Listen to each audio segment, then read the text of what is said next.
Hello guys, welcome to the learning lounge. આપણે જે ગ્રામરની series ચાલુ છે એમાં આપણો આજનો ટોપિક છે એડવર્બ. એડવર્બ એટલે કે ક્રિયા વિશેષણ. આના પહેલા આપણે વોકેબની આખી સિરીઝ પૂરી કરી છે. Now we are going on grammar. So let's start our today's topic.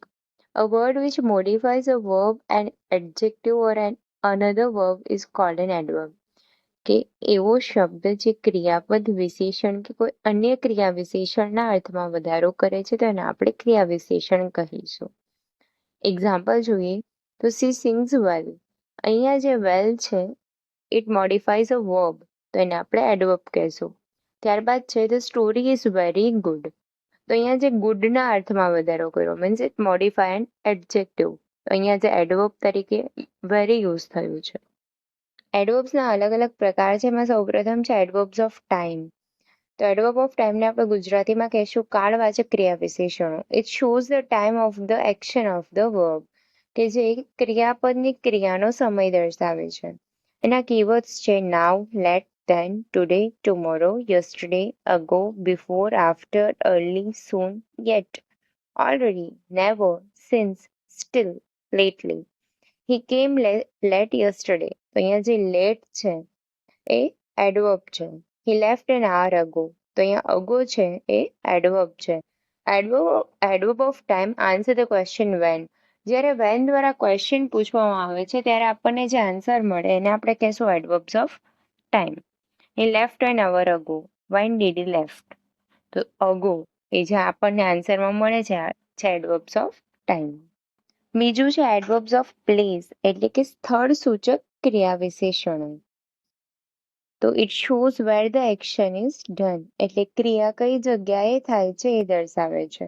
તો એના કીવર્ડ્સ છે here, there, up, down, near, below, above, inside, out, outside, in, away, everywhere, anywhere, nowhere, within, upward, backward, ahead. Example જોઈએ the king sat near the queen. તો અહીંયા near છે એ adverb છે. I found her nowhere. તો અહીંયા nowhere છે એ એડવર્બ છે. Adverb of place answer the question where એટલે કે વેર દ્વારા જ્યારે ક્વેશ્ચન કરવામાં આવે તો આપણને જે જવાબ મળે છે એને આપણે એડવર્બ્સ ઓફ પ્લેસ કહીશું. Okay. So next is adverb of frequency or a number એટલે આવૃત્તિવાચક ક્રિયા વિશેષણો. It shows how often an action is done એટલે ક્રિયા કેટલી વાર થાય છે એ દર્શાવે છે. તો એના કીવર્ડ્સ જોઈએ once, twice, again, always, often, seldom, frequently, generally, usually, secondly, sometimes, rarely. આ બધા એના કીવર્ડ્સ છે. એક્ઝામ્પલ છે think twice before you buy anything. Twice છે એડવર્બ છે. He often comes to my house. તો અહીંયા ઓફન છે એ એડવર્બ છે. So adverb of frequency answer the question how often. જ્યારે કોઈ પણ પ્રશ્ન હાઉ ઓફનથી પૂછવામાં આવે ત્યારે જે આપણને જવાબ મળે છે એડવર્બ ઓફ ફ્રીક્વન્સી હોય છે. ત્યારબાદ છે એડવર્બ ઓફ મેનર એટલે કે રીતિવાચક ક્રિયા વિશેષણ. It shows how action is done. ક્રિયા કઈ રીતે થઈ છે તે દર્શાવે છે. તો એના કીવર્ડ્સ છે slowly, fast, seriously, quickly, clearly, well, thus, probably. આ બધા એના કીવર્ડ્સ છે. એક્ઝામ્પલ જોઈએ he was seriously ill. Seriously adverb છે. She sings well. તો વેલ એડવર્બ છે. તો adverb of manner answer the question how. જ્યારે કોઈ પણ પ્રશ્ન હાઉ દ્વારા પૂછવામાં આવે ત્યારે આપણને જે આન્સર મળે છે એડવર્બ ઓફ મેનર મળે છે. Okay. So let's move to the next slide. Next is adverb of quantity or degree એટલે કે પરિમાણવાચક ક્રિયા વિશેષણ. It is use to show how much or a what degree an action is done. ક્રિયા કેટલા પ્રમાણમાં કે કેટલા હદ સુધી કરવામાં આવી છે તે દર્શાવવા માટે આ એડવર્બ યુઝ થાય. એના કીવર્ડ્સ છે very, fully, totally, partially, wholly, too, quite, enough, rather, any, entirely. He is absolutely right. અહીં એબ્સોલ્યુટલી એ એડવર્બ છે. The stock is almost finished. અહીંયા ઓલમોસ્ટ છે એડવર્બ છે. And adverb of quantity answers the question how much or to what degree. જ્યારે how much અથવા તો two what degree આ બે વર્ડથી ક્વેશ્ચન પૂછવામાં આવશે ત્યારે જે આપણને આન્સર મળશે એડવર્બ ઓફ ક્વોન્ટિટી હશે. સો નેક્સ્ટ ઇઝ ઇન્ટેરોગેટિવ એડવર્બ્સ એટલે કે પ્રશ્નાર્થ ક્રિયા વિશેષણ. It is use to ask questions. Generally પ્રશ્ન પૂછવા માટે વપરાતા હોય છે. So interrogative adverbs which shows time. એવા પ્રશ્નાર્થ ક્રિયા વિશેષણ કે જે સમય દર્શાવે તો when, how long, how early. ત્યારબાદ છે interrogative adverb which shows place કે જે સ્થળ દર્શાવતા હોય તો વેર. વિચ શોઝ નંબર કે જે નંબર દર્શાવે હાઉ મેની, હાઉ ઓફન. પછી છે જે મેનર દર્શાવે તો હાઉથી ક્વેશ્ચન કરી ત્યારે આપણને મેનર મળે. Like how did he solve the problem એટલે કઈ રીતે તેણે પ્રોબ્લેમ સોલ્વ કર્યો. પછી જે ક્વોન્ટિટી બતાવે તો હાઉ મચ અથવા તો હાઉ ફાર. પછી જે રીઝન બતાવે તો વાયથી ક્વેશ્ચન કરવામાં આવે ત્યારે આપણને રીઝન મળે. Adverb of affirmations or negations means કે હકાર કે નકારવાચક ક્રિયા વિશેષણ. It is use to affirm or negate an action means ક્રિયાનો સ્વીકાર કે અસ્વીકાર કરવા માટે વપરાય છે. કીવર્ડ્સ છે certainly, surely, indeed, not, no. He is certainly right એટલે તે ચોક્કસ સાચો છે. તો સર્ટેનલી એડવર્બ છે. She is not coming here. Not means કે તે અહીં આવનાર નથી. તો નોટ એ એડવર્બ છે. હી વિલ શ્યોરલી સપોર્ટ અસ. અહીંયા શ્યોરલી છે એ એડવર્બ છે. સો ધ નેક્સ્ટ ઇઝ રિલેટિવ એડવર્બ્સ એટલે કે સંબંધક ક્રિયા વિશેષણ. જે ક્રિયા વિશેષણ બે ઉપવાક્ય કે વિધાનને જોડવા માટે વપરાતા હોય ને આપણે રિલેટિવ એડવર્બ્સ કહીશું. રિલેટિવ એડવર્બ્સમાં 3 આવશે વેર, વેન અને why. Do you know where she lives? તો અહીંયા વેર છે રિલેટિવ એડવર્બ્સ છે. કરેક્ટ યુઝ ઓફ સમ એડવર્બ્સમાં પહેલું છે ઓલરેડી અને યેટ. તો બંને છે એ પ્રેઝન્ટ પરફેક્ટ ટેન્સમાં યુઝ થશે. ઓલરેડી પોઝિટિવ સેન્ટેન્સ માટે થાય છે અને યેટ નેગેટિવ સેન્ટેન્સ માટે થાય છે. ઓલરેડી એટલે ક્યારનું અને યેટ એટલે હજુ સુધી. સો એનું એક્ઝામ્પલ જોઈએ તો train has already left. She has not finished her homework yet. But જ્યારે આપણે યેટનો પોઝિટિવ સેન્ટેન્સમાં યુઝ કરીએ તો એનો મિનિંગ સ્ટીલ તરીકે લેવાનો છે કે she has yet to take decision on this matter. તો અહીંયા યેટનો યુઝ આપણે સ્ટીલ તરીકે કરીશું. Okay. So next is too અને વેરી. ટુનો અર્થ થાય જરૂર કરતાં વધારે, અતિશયના અર્થમાં થાય અને વેરી એટલે માત્રા સૂચક. ટુ મીન્સ મોર દેન નેસેસરી અને ટુ એ નેગેટિવ સેન્સમાં યુઝ થાય છે અને વેરી ઇઝ એન ઇન્ટેન્સિફાયર. આનો કોઈ પોઝિટિવ કે નેગેટિવ મિનિંગ નથી. The tea is too hot. He is very poor. He was too tired to walk and any farther. એટલે કે વધારે ચાલી શકાય એમ ન હતો. એટલે ટુ મોટાભાગે નકારાત્મક અર્થ સૂચવે છે અને વેરી એ માત્રા સૂચક છે. એ કોઈ હકાર કે નકાર એકેય અર્થ સૂચવતો નથી. Okay, that's it. Moving to the next our adjectives very અને much. Very is used in positive degree. Much is used in comparative degree. I am very happy. I feel much happier today. Very or much never used before enough. Enough ની પહેલા ક્યારેય very અને much નો use નહીં થાય. Now fairly અને rather. Fairly અને rather એનું ગુજરાતી થશે અમુક પ્રમાણમાં અથવા તો ખૂબ વધારે નહીં એવો વર્ડ સૂચવે છે. ફેરલી એ જનરલી પસંદ કે અનુકૂળ તેવા વિશેષણ સાથે આવે છે. Means fairly is used with favorable adjectives અને rather એ નાપસંદ અથવા તો પ્રતિકૂળ મીન્સ કે unfavorable adjectives સાથે આવે છે. Both are used in the sense of moderately or not yet જે આપણે જોયું. The question is fairly easy. The question was rather difficult. The poem is rather too difficult for me. Rather is used with TOO. Fairly is not used with to and comparatives. Fairly નો use too કે comparative સાથે નથી થતો. Generally ફેરલી ક્યારે આવે જ્યારે favourable હોય, ગમતી વસ્તુ હોય ત્યારે, અને અણગમતી વસ્તુ હોય ત્યારે આવશે rather. Next is hardly, scarcely, barely અને સેલ્ડમ. આ બધા નકારાત્મક અર્થ સૂચવે છે જેનો મિનિંગ થશે almost, no or not means ભાગ્યે જ. After hardly, scarcely, barely, seldom, ever અને any is used. But એના પછી not, never કે some નહીં યુઝ થાય. It shows negative meaning and it means almost no or not. He hardly, scarcely, barely, seldom visits his parents. She hardly ever talks with stranger. He hardly ever helps somebody. આ બધા પોતે જ negative છે તો એમાં not કે never એવા word use નહીં થાય. Ever, never, ever means at any time. Have you ever gone to Delhi? ક્યારેય. એવરનો મતલબ થશે ક્યારેય. એવરનો જનરલી યુઝ પ્રશ્નાર્થ વાક્યમાં થાય. Never means at no time. ક્યારેય નહીં. નેવરનો ઉપયોગ વિધાન વાક્યમાં થાય. He said, he has never said a wrong word against you. પછી છે અગો અને બિફોર. અગો એ ભૂતકાળ સાથે હોય છે, સમયસૂચક શબ્દ પછી આવે, અને બિફોર એ સમયસૂચક શબ્દની પહેલા આવે. She left 5 days ago.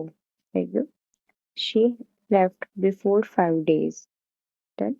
તો એવર, નેવર, અગો, બિફોર આ ચારના ડિફરન્સ જોઈ લેજો.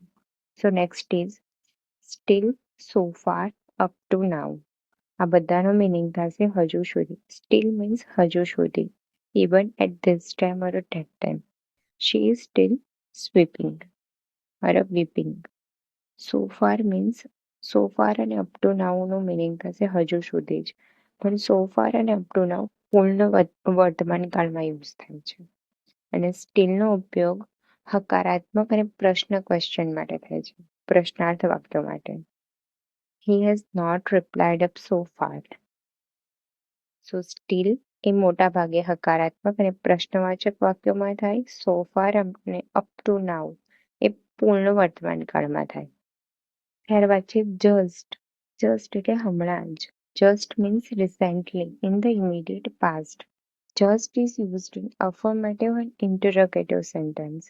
Affirmative એટલે હકારવાચક અને interrogative એટલે પ્રશ્નાર્થ. Just is used in present perfect tense. The train has just arrived. એટલે justનો ઉપયોગ પૂર્ણ વર્તમાન કાળમાં થાય છે. Just is used in the sense of only. Justનો ઉપયોગ માત્ર અથવા તો ફક્તના અર્થમાં બી થાય છે. Like he went home just to see his sick mother. કરતા પછી તરત જ just સાથે ભૂતકાળનો ઉપયોગ થાય. He just went out. Okay. So ઓનલીના સેન્સમાં ક્યારે થયું? અહીંયા લાસ્ટ ટુ સેકન્ડ એક્ઝામ્પલમાં. Just went home. He went home just to see his sick mother. ખાલી એની મમ્મીને જોવા માટે જ ઘરે ગયો. Now first અને firstly. તો first is adjective and adverb. A adjective બી છે અને adverb બી છે. He was the first man to arrive. અહીંયા first adjective તરીકે લીધું છે. He came first. અહીંયા first adverb તરીકે છે. Firstly is an adverb only. Firstly just ક્રિયા વિશેષણ જ છે. Firstly he is a stranger. Okay. Now next જોઈએ. To, also, as well. બધાનો અર્થ થશે in addition to. એટલે કે વધારામાં, ઉપરાંત. He gave me food and money as well. તો also. He gave me food and money. જ્યારે to નો યુઝ થાય ને ત્યારે આગળ કોમા આવશે, બાકી બધું સેમ જ રહેશે. Now comparatively and relatively. તો આ બંનેનો ઉપયોગ કમ્પેરેટિવ ડિગ્રીના વિશેષણ પહેલા નથી થતો. Okay. She is comparatively good today or she is a better today.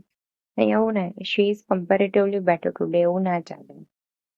She is comparatively good today યા તો she is better today. She is relatively good today.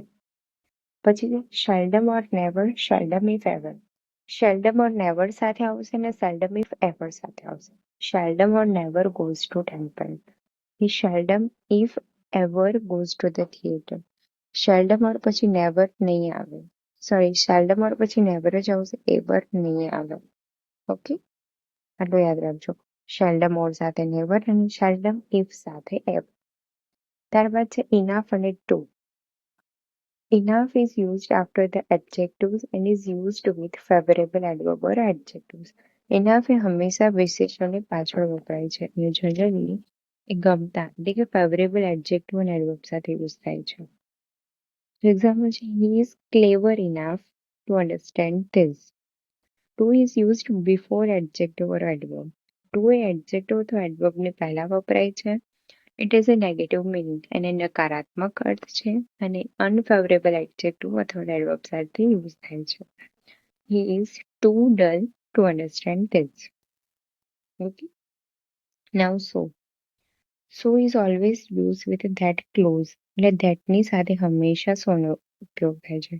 He is so dull તો એ ખોટું છે. He is very dull. He is so dull that he cannot understand this. So સાથે always that આવશે. So takes inversion at the beginning of the sentence. એટલે કે વાક્યની શરૂઆતમાં જો so હશે તો કર્તાની પહેલા યોગ્ય સહાયકારક ક્રિયાપદ મુકાય. Like so bad was his behavior that everyone was stared at him.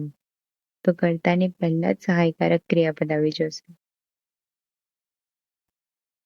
So used in negative sentence in positive degree. So નો યુઝ પોઝિટિવ ડિગ્રીમાં નકારાત્મક વાક્યમાં થાય. He is not so clever as his brother. એનું example છે. Last two second એક્ઝામ્પલમાં આપણે જોયું ને કે સહાયકારક ક્રિયા યોગ્ય સહાયકારક ક્રિયાપદને પહેલા વપરાય છે. તો વોઝ હિઝને પહેલા વોઝ યુઝ થઈ ગયું હતું સહાયકારક ક્રિયાપદ. ઓકે. નાઉ છે નોટ અને no. Not is followed by verb એટલે નોટ પછી ક્રિયાપદ આવશે અને નો પછી નાઉન આવશે. He does not have any information તો નોટ પછી હેવ છે અને હી હેઝ નો ઇન્ફોર્મેશન અહીંયા નો પછી ઇન્ફોર્મેશન એટલે કે નાઉન છે. Not is not used after both and all. Both અને ઓલ પછી નોટ નહીં આવે. એવી જ રીતે ડિનાય, રેફ્યુઝ, પ્રોહિબિટ, બેન, ફોરબિડ આ બધા પછી પણ નોટ નહીં આવે.